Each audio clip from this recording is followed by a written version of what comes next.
I'm here with Coach Jeff from the Loveland Titans, Junior Midget. I said that this was going to be a marquee game of the entire day, Jeff, and it sure ended up that way. Tough bunch of kids from the Front Range, and you guys did very well. You dropped a little bit short on it, but tell us about this club today. I really felt like our team could run the ball on them, could get some things going. We started off a little bit slow. Once we kind of figured everything out, I felt like it was going to be the last one that had the ball, and then we just made that mistake there at the end. But we just had some unfortunate circumstances come our way, and you know, in football, it's a game of adversity. Things happen. They've happened, and that's why this is the greatest tournament too. Over the last week, you know, it's the team that can make it through 3 games, not one, not 2, it's 3.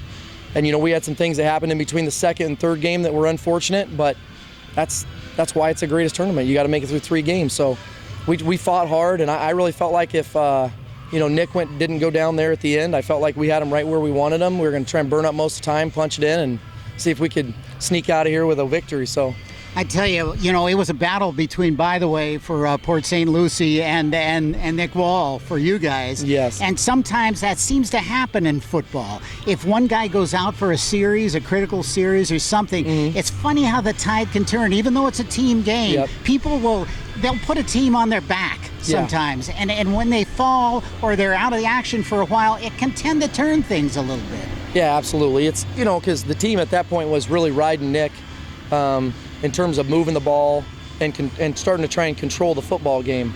And because they were in that, you know, that it seemed like they were in a cover 3 most of the day, so it was going to be hard to pass to some of the areas that we wanted to. We were going to try and hit them in these deep zones, but they were waiting for it, especially after our last game.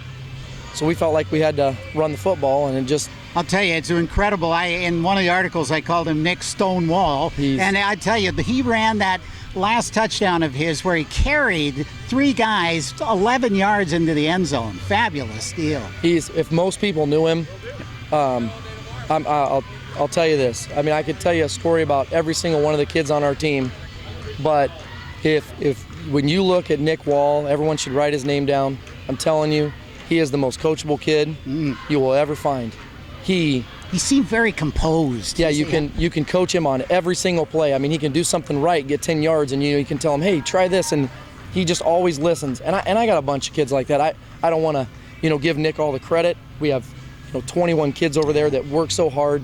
There's no doubt about it. We have some unsung heroes on our team, some leaders that kind of take over, and Nick, I really felt like Nick was going to try and put the game on his back and you know, take it home for us today. Well, I tell you, it was a great team effort, Coach. We love having you guys here, and I know you may be going up to high school, but in many ways, we hope you come back here again. Hey, thank you, and I guarantee you, Loveland's growing, so you guys will see more Loveland Titans teams up here. We got a great group of teams that are moving up, and they're all hungry to be here. So, yeah, sounds great. Great job by Colorado. Thank you. We'll see you soon.